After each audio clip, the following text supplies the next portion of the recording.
Welcome to the Catalyst Life Coaching Podcast with John Kim and Noelle Cordeaux.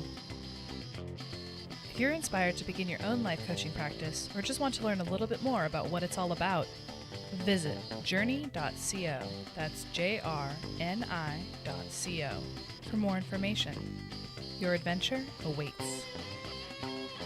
Hey guys, what's up? We have a very exciting topic and episode today. With me is Noelle Cordeaux. Yes, hi everybody. So you know what's funny? I've been just off the side. I've been talking about past lives with friends and at dinners and stuff. And I gotta say, I feel like Noelle. We joke around as her being my older sister, even though I'm technically older than her. I feel like in a past life you were my older sister. Like that's the feeling I get. That explains a lot. Yeah, it's great because I never had an older sister, and to have someone who can give me advice and coach me and tell me, who to stay away from. But you know what? I also love that you're protective, but you're not controlling. Or has that just not happened yet? I don't know. We'll have to see how things go. I can't imagine being controlling. There's nothing I want to control. No, okay. Well, our dynamic works, and she is going to break down, and this is really fascinating, the science behind a broken heart. Yeah, and I want to talk about it. I don't know about you guys, but New Year's Day hit in 2018, and I heard about maybe from 5 friends that relationships were just blowing up all over the place. And I think it's really common over the holidays, and so this is a topic that's worth understanding from a neurobiological perspective, because often when you're experiencing feelings and emotions, it feels like your world is crumbling. It feels like everything is just, so painful. But what's really happening is that we as humans are actually animals, and we are subject to a very specific set of chemical interactions that take place in our brains that cause these feelings. And it can be really helpful to understand it from an inside-out perspective, so that no, I'm not crazy. This is really happening in my brain. Yes, when you're able to pull the curtain back and you see how things work, then you don't feel so crazy, because what we do is we just go by our feelings, and our feelings are, all over the place, and suddenly we just lose control of our lives, basically. Exactly. My favorite coaching statement is that feelings aren't facts. Mm-hmm. Right? Right. So let's break it down. Yeah, let's talk about the facts. The facts. So fact number 1, romantic love is an addictive drug. Straight up. It is a drug that uses your limbic reward system, and it's activated by dopamine. So if you have a relationship that's expired that was very heavy on text message communication, Facebook message communication, likes, dings, Instagram tagging, that shit produces dopamine. Yeah. And when it goes away, you can compare love-stricken subjects with cocaine and opioid users. Wow. Yep. Same thing. You go through tolerance of the experience, then you go through withdrawal, and then sometimes relapse is even possible. That's why people keep going back. That makes sense. I mean, I think that if you compare it to something like cocaine, right, and we usually don't, but then you can actually really understand how powerful that is. Yeah. Right? And the way that we know this is it shows up on MRI scans. The same areas of your brain are activated with love-stricken feelings and addiction. This is why we go to our exes, throw pebbles at the window, and we're holding, our stereos above our heads and trying to win them back. It's not so much sometimes that we want them back, but it's the drug, right? It is. It's right? the addictive quality of it. It's Yeah. the parts of your brain are lighting up that are craving this dopamine hit that you used to get from your past lover. Yep. And the underlying foundation for all of this is that romantic love is all about passion. As humans, as human animals, our bodies are just trying to reproduce. Period. That's all our bodies are trying to do. And sometimes our brains will hijack us and take us along for a little bit of a ride. There's something called romantic love. Romantic love is a little bit different from a family love, a companionate love, a platonic love. There are all different kinds of love and all different flavors of love. But romantic love, the kind that we're talking about today, the cocaine-like one that really fucks you up, lasts for about 12 to 18 months. And it's important because it keeps the relationship together long enough, hypothetically speaking, to have this drive to reproduce. So you might notice that relationships tend to go south after about a year or 18 months.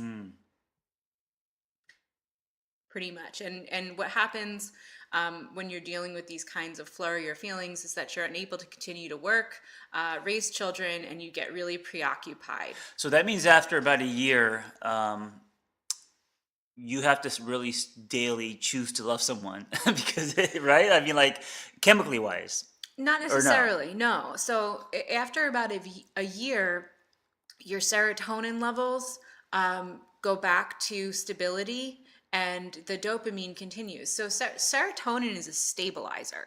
So when you're in passionate romantic love, the rest of the world can burn and you're just focused on your partner. That tends to end and you move into more of a companionate love where you're deeply involved with someone, where you're verbally involved, where you're invested, and you're invested on lots of different life fronts. Perhaps you're nesting and going into more of a family situation than a courting situation. Right. And what happens when that blows up and you don't move into the family situation is that your testosterone levels go up. Oh, and is this why people get angry? You go through a lot of different phases. Stage one of all breakups is protest. And the first thing that happens is frustration. And you feel intensely restless. You start to feel nostalgia. You go back through all of the things that were good about the relationship. You get obsessed with reunion. This is when you play back the highlight reel. And common behaviors associated with it are pleading and letter writing. Right. How many have you ever written a fucking feelings email? Yeah, 7 to 10 pages. Oh yeah. Right. Oh yeah. But also, you're also having this conversation with yourself. Like, did I make a mistake? What can I do to get this person back? Maybe you're just reviewing the black box and the whole crash.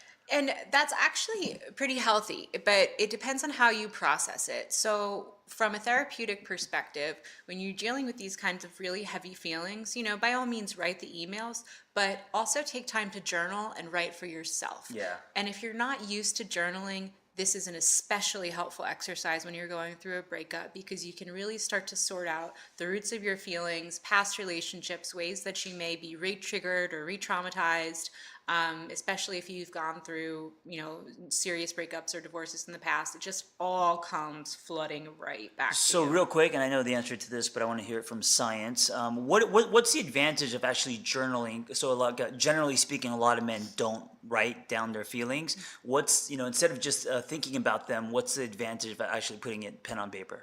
Well, that goes back to why narrative therapy works. Is when you're sitting there and you're just sitting in your shit and you're just sitting with your feelings, you're not processing them. You're just being subject to them. And when you start to really write everything down and sort it through, you kind of put it into different files in your brain and start to make sense of it. And you begin to become one with yourself and reclaim your story for yourself. Interesting. All right, cool. So stage one is protest. Stage one is protest, Yes. where you're trying to avoid all this pain. And then you might notice that you're really intensely focused and alert. That's because the combination of cortisol, dopamine, and norepinephrine are flowing through your body, and that causes the feeling of panic, which often manifests as an actual physical pain. You can feel it in your throat, your stomach. Also, behind the feeling of panic is the distorted thinking, which is like, I'm going to be alone forever. What now? Like all the other stuff that we... Oh, hell yeah. Right, that increases the panic. It increases the panic, and it's also a chemical reaction. It's a straight up chemical reaction.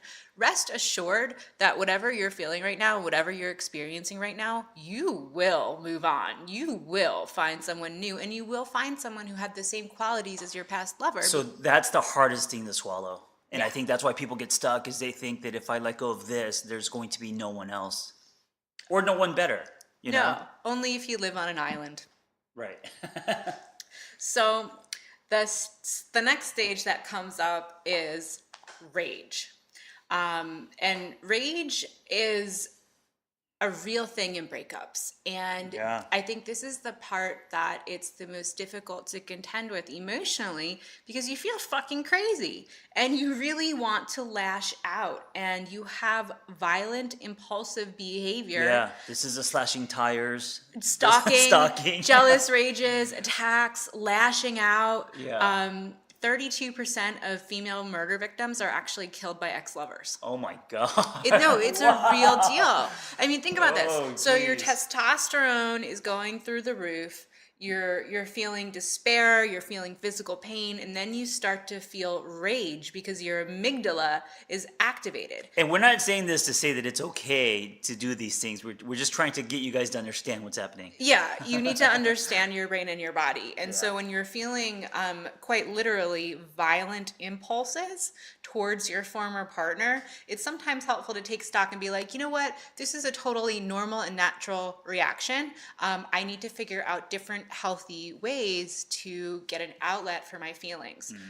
So we'll get to this a little bit more strongly later on, but men and women process things differently. Going and physically screaming is really helpful. Telling your story over and over and over again, even though it's going to annoy the fuck out of your friends and family, is really, really, really helpful. So get it out.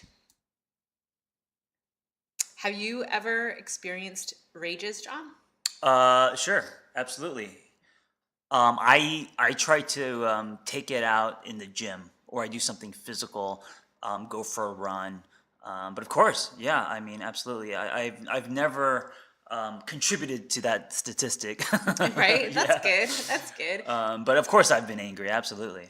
Yeah, no, I've been a complete psychopath in the past, and I think coming with age, that's one of the things that I try to avoid and Yeah, be really yeah. emotionally responsible, knowing that I can be triggered to that point. You know, one thing I'll do is I'll send an email, but I'll send it to myself first, right? And then so I'll let all the rage out. I'll send the email to myself, and then a couple hours later I'll read it and then realize, okay, that's not coming from my heart. That's coming from rage. You have such better impulse control than I do. That's awesome. All right.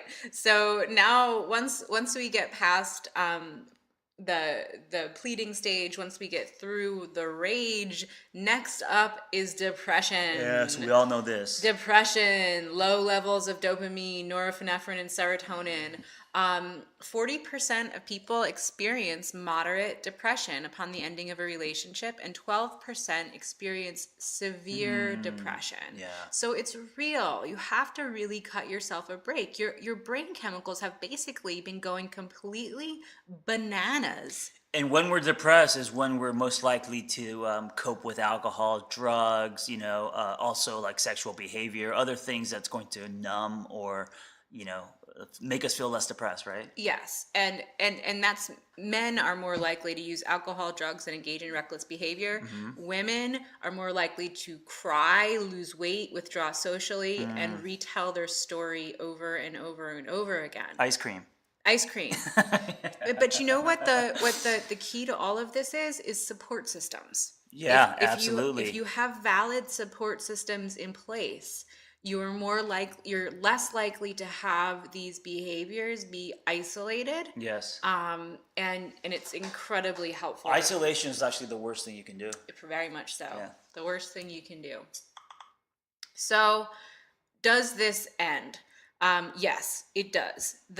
Your brain chemicals do heal, and you will return to normal. And as I said before, you really will move on, and you really will find someone new. I know it doesn't feel like that at the time, but please just know that that's an absolute reality. The bad news is that it can take 18 to 24 months to subside. So you want to give yourself time, and giving yourself time to understand that you're going through a wacky brain chemical period and perhaps not jump into a new relationship right away can be really beneficial. I remember when I went through my divorce, it was like a magic switch went off after the 2 year mark, and I was like, "Holy fuck, I feel better." Oh, And that's interesting. yeah, and you can get through it in quicker. You can get through, sometimes it takes up to 4 years for people if you've had a really deep intensive relationship, but typically 2 years is about what you can expect to heal from a very deep relationship.